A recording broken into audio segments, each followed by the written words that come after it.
What is going on, Heat Nation? It's your boy Ernest. I'm back with another Miami Heat Talk video. You don't see a sad face here. You see nothing but smiles because last night, our Miami Heat overcame one of the most difficult games of the season. A triple-double by Steph Curry. Down by 10 points with 7 minutes left. Everyone thought the game was over. Miami stepped up, came back, won last night. 116 to 109, close to my 116-113 prediction. I'm getting a little close there, you guys. A little Nostradamus going on here. But we good, man. The Miami Heat defeat the defending champion. Now, I know Golden State has not had a great season so far, but it doesn't matter. The way that they beat us in Golden State, we come back and we take that victory. That is nothing but positive signs for the Miami Heat, you guys. And it is showing you that when Miami is on full force, when everybody is playing their way, playing their role, and playing to the best of their abilities, we are a hard team to beat. Now, we're boom and bust because the only games that we're winning this season is games that where everybody is stepping up. When Jimmy is doing his thing, when Bam is closing out defensively, when Gabe Vincent does his job, when Tyler Hero, Duncan Robinson, Max Strus are hitting the three-pointers, when Gabe Vincent is becoming that annoying little pest defensively, when everyone's doing their job correctly, we're a hard team to beat. And you saw it last night. Even when Tyler Hero went down in the second quarter due to that eye contusion, we still stepped it up. Now, MVP of the game, my player of the game, gotta give it to Jimmy Buckets. Now, there were other guys that had an incredible game, but Jimmy Buckets, 23 points, 8 assists, 6 rebounds, and that dagger in the end of the game with the little step back fake. Jimmy Butler is our closer. Jimmy Butler is the guy you give the ball to with the last few seconds left. He missed the shot in Game 7 of the Eastern Finals, but it doesn't matter. I will always trust the ball in Jimmy Butler's hands. Okay, but then you had other guys stepping up. Max Strus, 24 points off the bench. Duncan Robinson, 17 points off the bench, 5 3-pointers made.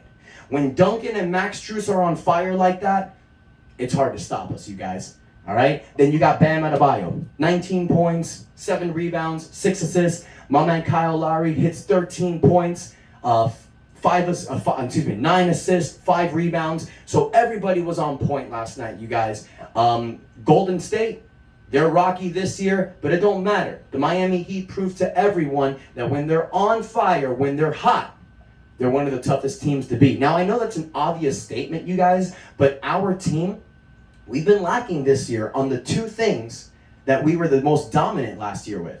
Our defense and our three-point shooting. We were considered the best in those two positions. This year, not as great. So it's really good to see Miami Heat keep it up because I'm telling you guys, all this that's going on, everyone's going to say it's because we lost PJ Tucker. I don't feel that way. I think Miami just needs to get it together. We need to get the ball rolling. We went far in the playoffs last year.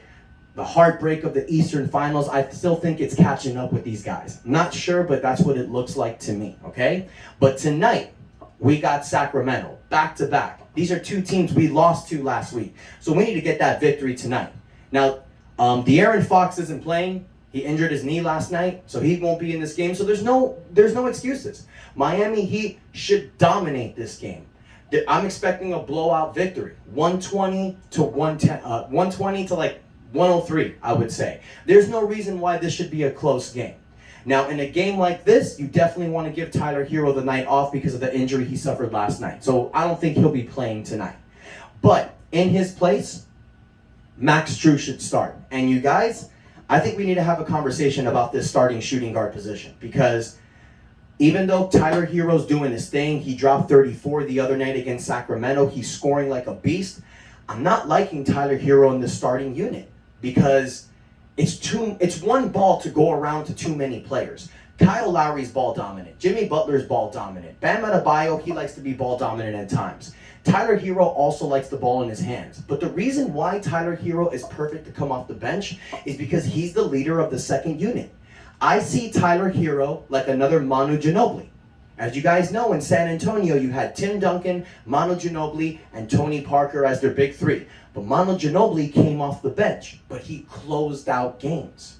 So I think we should go back to that approach because with Max Strus in the starting lineup, now you are having a guaranteed sniper in the three-point shot. Now the defenses need to expand stretching out, giving Miami a better option to get into the paint. Guys like Jimmy Butler and Bam Adebayo.